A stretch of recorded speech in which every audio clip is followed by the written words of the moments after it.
మాతృదేవోభవ. దీనముఖంబు తోడ భవదీయ ముఖంబును చూచుటొక్కటే నేను నరింపగల్గు మహనీయ జపమ్ము తపమ్ము తల్లిరో.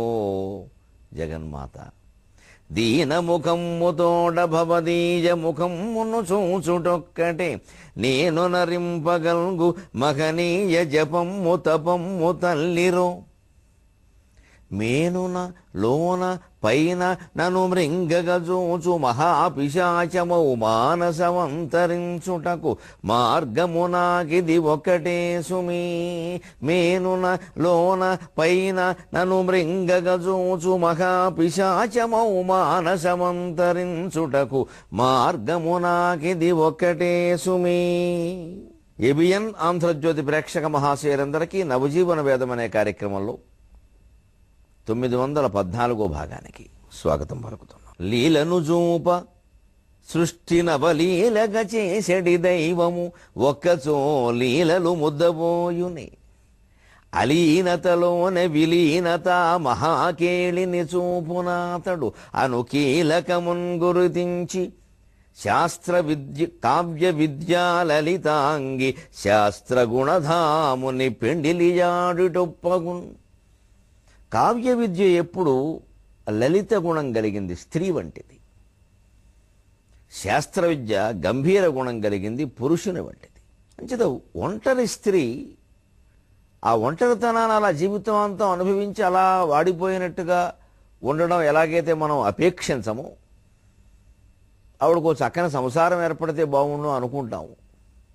అలాగే కావ్య విద్య కానీ శాస్త్ర విద్య కానీ ఒంటరిగా ఉండడం వీలు కాదండి, మంచిది కూడా కాదండి. కావ్య విద్య శాస్త్ర విద్య కలవాలి. అందుకే మన తెలుగు సాహిత్యంలో ఒక ప్రత్యేకత మనం గమనించాలి. కావ్యాలను ఇదివరకు శాస్త్ర కావ్యాలు కథాకావ్యాలు అనేవారు.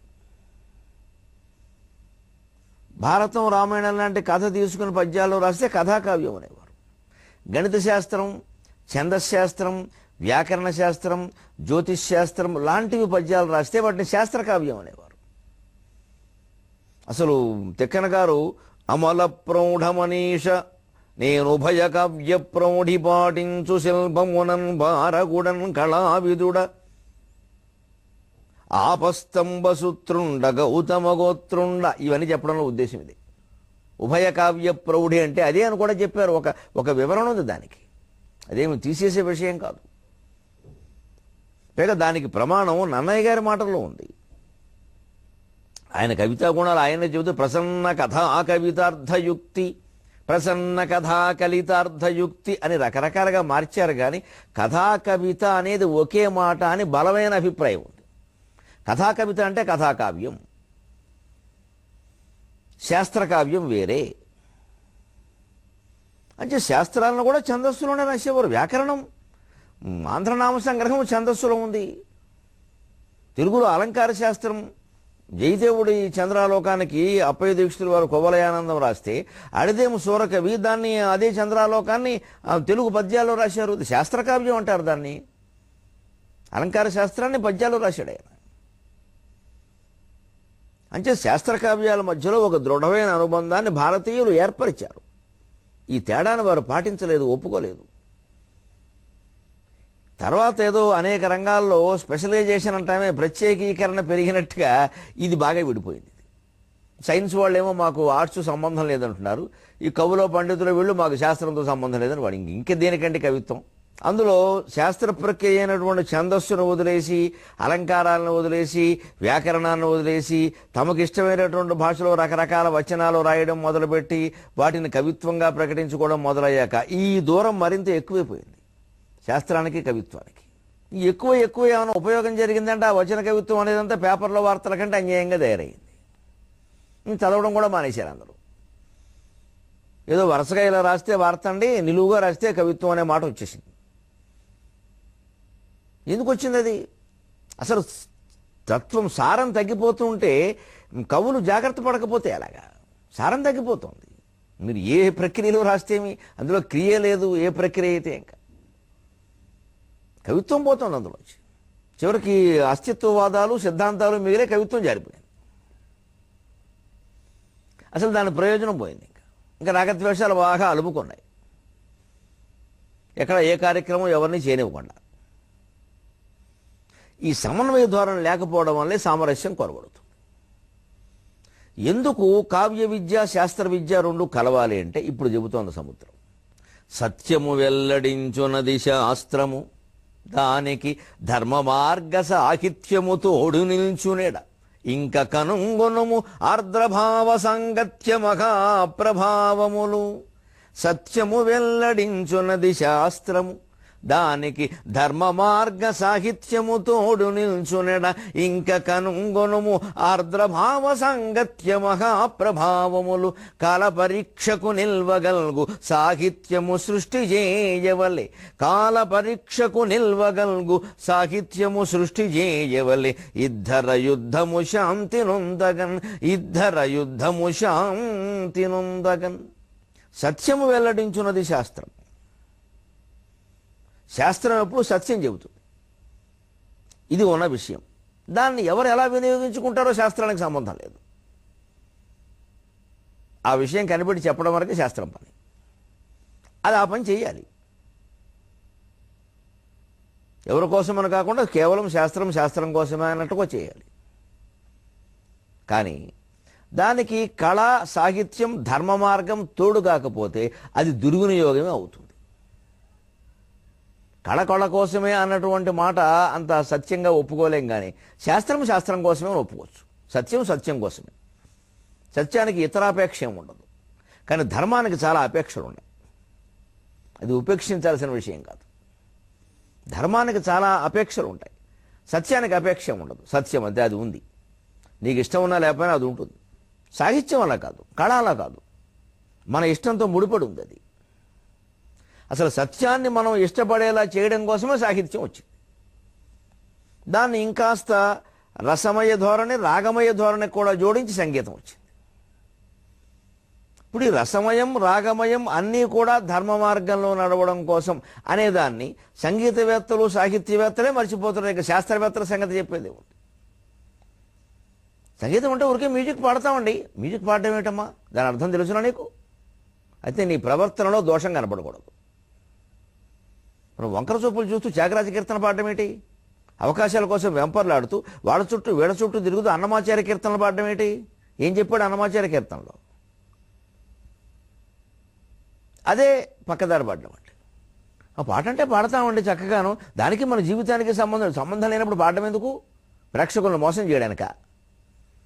అంటే వాళ్ళ జీవితాలకు వాళ్ళకి ఏదో ఉపయోగపడుతుందని, వినడానికి ఆనందంగా ఉందని, మనస్సుకు బాగుంటుందని వింటున్నారు కదా. ఒకవేళ అన్నమాచార్య కీర్తనల మీద మనమే ఈ పాడేవాళ్ళనే, మగవాళ్ళనైనా ఆడవాళ్ళనైనా ప్రసంగం చేయమంటే లోకంలో ఎంత గొప్ప సాహిత్యం ఉండేది, ఎంత మార్పు తీసుకొస్తుంది అంటారా? ఆ మార్పు పాడేవాళ్ళలోనే రానప్పుడు వినేవాళ్ళు వస్తుందా? అజ్ఞానం కదా. చెప్పే ప్రవచనాలకు అంతో ఎంతో కట్టుబడి ఉండాలి అనేది మాకే లేకపోతే మీకెక్కడి నుంచి వస్తుంది? ప్రవచనం చెబుతా ఉండాలి, చెప్పాలి కాబట్టి చెబుతామండి. అంటే అదేమిటిది? అలాగే వినాలి కాబట్టి వింటున్నామండి. మేము చేయం, మీరు చేయకండి. మొత్తం హళ్ళికి హళ్ళి, సున్నకు సున్న. దేనికి ఆయాసం? ఏ కళైనా ఎక్కడ దెబ్బతింటుందంటే ఈ చిత్తశుద్ధి లేకపోవడం. సత్యము వెల్లడించున్నది శాస్త్రం, దానికి ధర్మ మార్గ సాహిత్యము తోడు నిల్చున్నాడు. ధర్మ మార్గంలో మనిషి నడిచే విధానాన్ని మనస్సుకి నచ్చే విధంగా చెప్పేటువంటి సాహిత్యం తోడు నిలబడగలిగితే ఇంకా గనుగొనము ఆర్ద్రభావ సాంగత్య మహాప్రభావములు. కుర్రాడు పెళ్లి కాకముందు ఉన్నప్పుడు ఏవో కొన్ని జీవితాశయాలు ఉంటాయి. సన్యాసము ఇంకో వేదాంతమో కాదు, ఏవో సామాజికంగా కొన్ని ఆశయాలు ఉంటాయి. కానీ అతనికి శారీరకంగా ఉండే వాంఛలు, మానసికమైన తోడు, నీడ ఇవన్నీ కావాలి. కానీ అతనికి కొన్ని మంచి ఆశయాలు ఉన్నాయి. ఆ ఆశయాలు సాధించాలంటే దానికి తగిన అమ్మాయిని అతను పెళ్లి చేసుకోవాలి. ఆ అమ్మాయి అతని ఆశయాలు అర్థం చేసుకుని సహకరించాలి.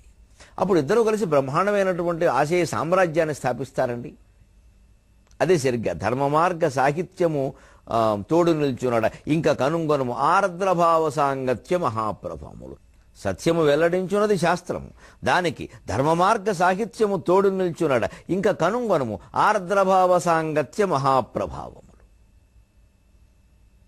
అంత ప్రభావం ఉంటుంది కాబట్టి సాహితీవేత్తలు జాగ్రత్త పడవలసింది ఏమిటంటే కాల పరీక్షకు నిల్వగల్గు సాహిత్యము సృష్టి చేయవలే. నేను కూడా ఈ విషయంలో కొంతకాలం పొరపాటు పడి తర్వాత గుణపాఠం నేర్చుకున్నాను. దీనికి సాహిత్య రంగంలో ఉండే పెద్దలు నన్ను ఆశీర్వదించి నాకు మార్గదర్శనం చేశారు. నేను ఒప్పుకుంటున్నాను. ఎందుకంటే ఏదో సంఘటన రైలు ప్రమాదం జరిగితే వెంటనే పద్యాలు వెళ్ళేవాడిని. 92లో అవధానాలు మొదలు పెడితే పద్య కవిత్వం అయితే 85లోంచి ప్రారంభమైంది, అది వేరే విషయం. అప్పటి నుంచి ఏదో సామాజికంగా ఏదో జరిగితే పేపర్లో వార్త చూడగానే పద్యాలు వెళ్ళేయడం. ఎక్కడో పంపిస్తే కొన్నాళ్ళు వేసేవారు, కొందరు వేసేవాళ్ళు కాదు, కాస్త పేరు వచ్చాక వేయడం మొదలుపెట్టారు. ఇక ఇవి రకరకాలండి. ఇది కొత్తగా ఏదో సంఘటన జరగానే దాని మీద పద్యాలు చెప్పాలని తాపత్రయం. గైశాల్ రైలు ప్రమాదం, ఒరిస్సాలో భూకంపం, గుజరాత్లో భూకంపం, ఒరిస్సాలో తుఫాను, ఎవరో అనాథ పిల్లల్ని అమ్మేశారంటే ఏదో సుబ్బయ్య సంతానం అని దాని మీద, కార్గిల్లో పోరాటం జరిగితే కార్గిల్లి గద్యాలు, ఇవన్నీ నేను బాష్పగుచ్చమని ఓ కవితా సంపుటి కింద వేశాను. అవి వేస్తున్నప్పుడే నాకు పెద్దలు కొందరు చెప్పిన విషయం ఏమిటంటే, అబ్బాయి నువ్వు చేస్తున్నావు బాగానే ఉంది, చాలా బాగున్నాయి పద్యాలు, కానీ నీ కవితా శక్తి వృధా అయిపోతుంది. నాకు అర్థం కాల. ఇదేమిటి, నేను సమకాలికమైన విషయాల మీద రాస్తూ చేస్తుంటే వీళ్ళు ఇలా అంటున్నారేమిటి? ఎందుకంటే వచన కవిత్వం ప్రభావం నా మీద చాలా ఉంది. నేను రాసేది పద్య కవిత్వం, చదివేది వచన కవిత్వం ఎక్కువ. పత్రికల్లో వచ్చే వచన కవిత్వం నేను చదువుతాను, నాకు చాలా ఇష్టం. ఎందుకంటే కొత్త పోకడలు తెలుస్తాయి, కొత్త విషయాలు ఎలా రాస్తున్నారు, అభివ్యక్తి అన్నీ తెలుస్తాయి. కానీ నేను వచన కవిత్వం రాయను, నాకు అంత అలవాట్లేదు, పద్యమే నాకు ఇష్టం. నేను మొదలుపెట్టినా అది పద్యంలోకి వెళ్ళిపోతుంది. ఈ చదివిన ప్రభావం పడి వాళ్ళు ఏదో దాని మీద రాశారు కదా, అక్కడ ఆసుపత్రుల్లో ఏదో బిడ్డలిద్దరూ మారిపోయారు, దాని మీద వాళ్ళు ఎవరో వచనం లేక నేను పద్యాలు రాయను. పోటీ అని కాదు, నేను పద్యం ఎందుకు రాయకూడదు, పద్యం ఆధునిక భావాలు వ్యక్తం చేయలేదా అనేదో పోటీ పడి రాసేవాడు. దీనివల్ల ఏమైందంటే ఆ పేపర్లో వచ్చితే ఏదో 2-3 రోజులు కొంతమంది చదివారు, తర్వాత మర్చిపోయేవారు. మొత్తం వచన కవిత్వానికి పట్టిన గతి అదే. పాత వచన కవితా సంపుటాలు చదవట్లేదు ఇప్పుడు. మళ్ళీ ఎవరు అంటే బాలగంగాధర తిలక్కోను, అమృతం కురిసిన రాత్రి, ఆయన శ్రీశ్రీది, ఇలా ఏవో 3-4 కవులు తప్పితే ఎవరో చదవట్లేదు. ఎందుకంటే అవన్నీ సమకాలిక విషయాల మీద వచ్చిన కవిత్వాలు. ఆ విషయం ఎప్పుడైతే పోయిందో ఆ కవిత్వం పోయింది. అందుకే కాల పరీక్షకు నిల్వగలుగు సాహిత్యము సృష్టి చేయవలే. రామాయణ భారత భాగవతాలు ఎందుకు నిలిచి ఉన్నాయి ఆలోచించండి. వాళ్ళు ఏదో మామూలుగా నిర్వహణ కోసం ఓ కథ, ఓ చరిత్ర తీసుకున్నా దాన్ని సార్వకాలికంగా అన్ని వేళలా అన్ని కాలాల్లో వినియోగపడే విధంగా అందులో ఘట్టాల సన్నివేశాల రూపకల్పన, అలాగే వాటి నిర్వహణ చేశారు. అవసరమైతే ఆ చారిత్రక సన్నివేశాలు కొన్ని మార్పులు చేశారు, తప్పేం లేదు. కవి ఉన్నదే అందుకు. చరిత్రగా తీస్తే సినిమా ఎవడో చూడండి, దాన్ని కొన్ని మార్పులు చేయాలి. లవకుశ సినిమాలో చాలా మార్పులు జరిగాయి, చేయబట్టే చూశారు. తండ్రితో కొడుకులు యుద్ధం చేయడం ఏమిటి, జరగలేదు. అది వాల్మీకి రామాయణంలో ఎక్కడా లేదు.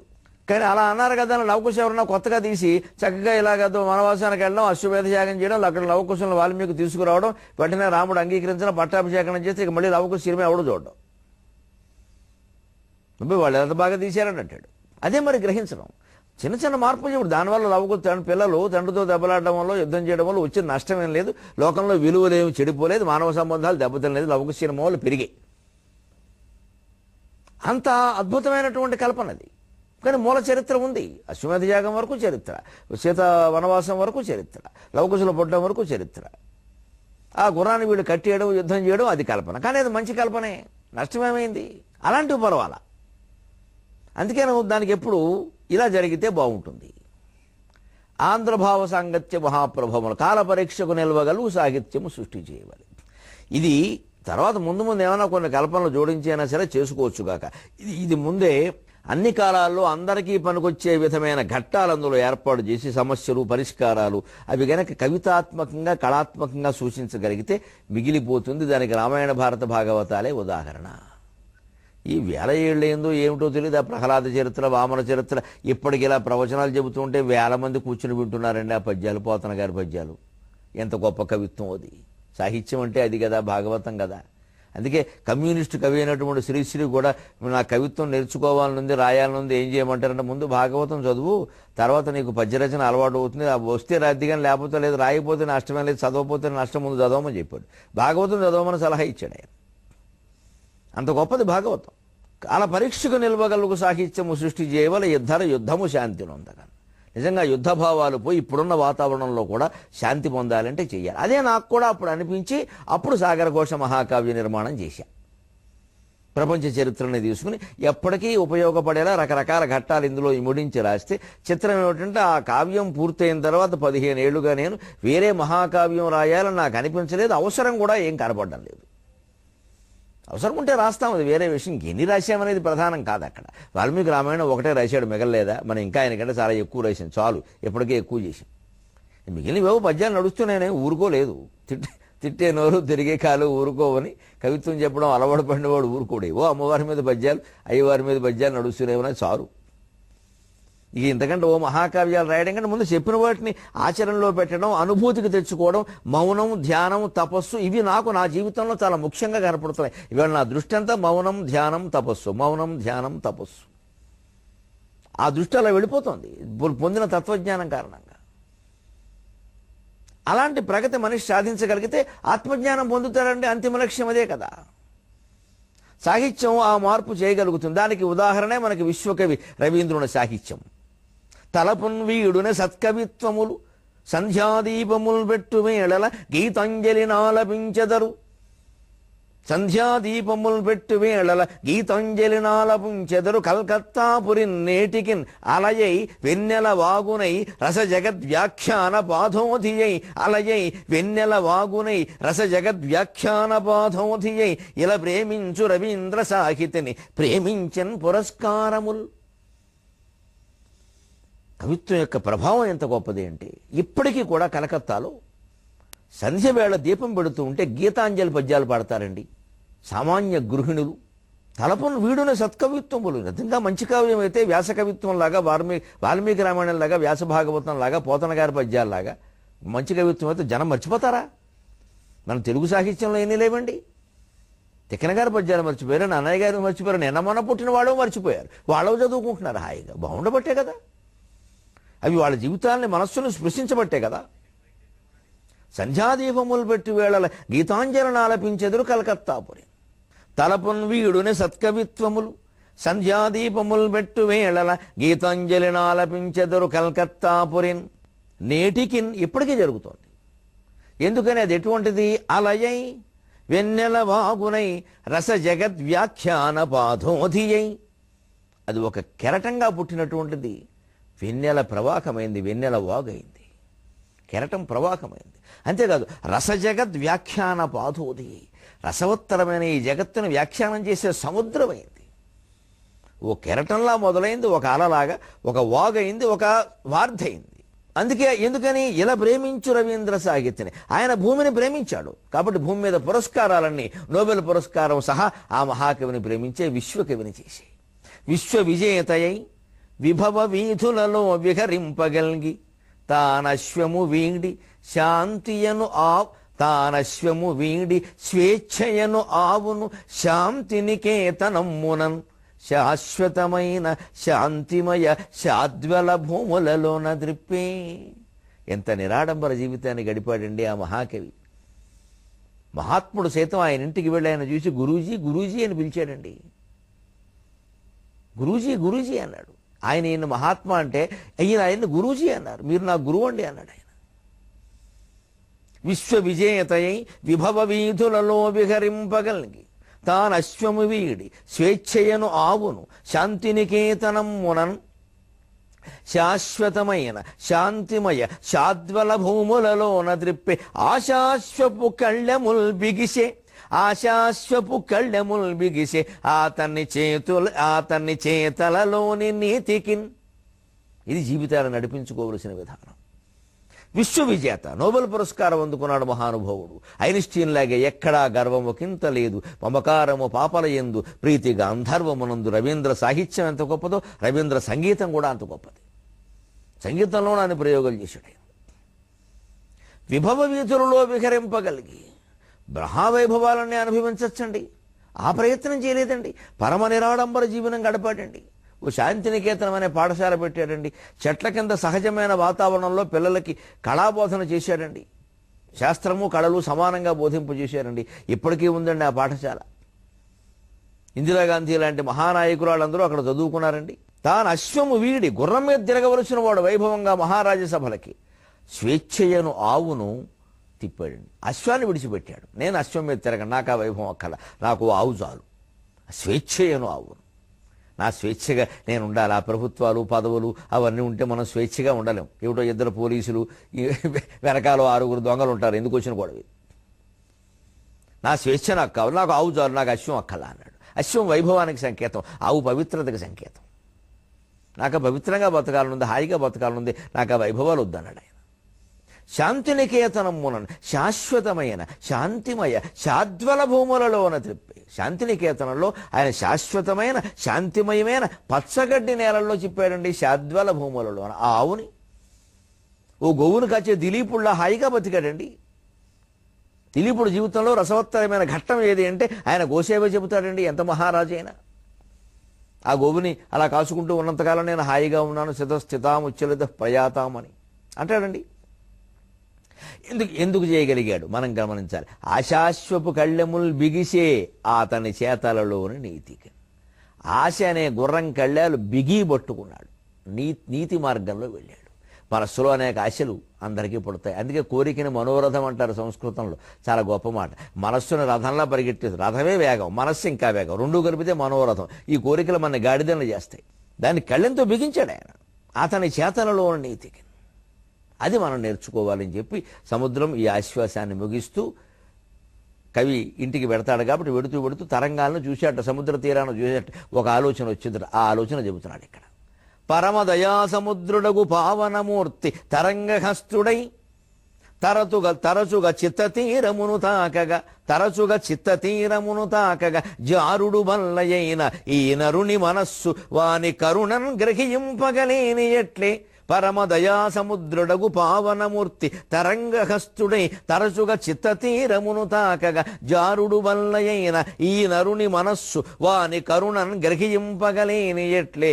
ఈ తరగలు తామె వచ్చినను తాల్పగజాలదు ఇదేమి తీరమో. ఈ తరగలు తామె వచ్చినను తాల్పగజాలదు ఇదేమి తీరము.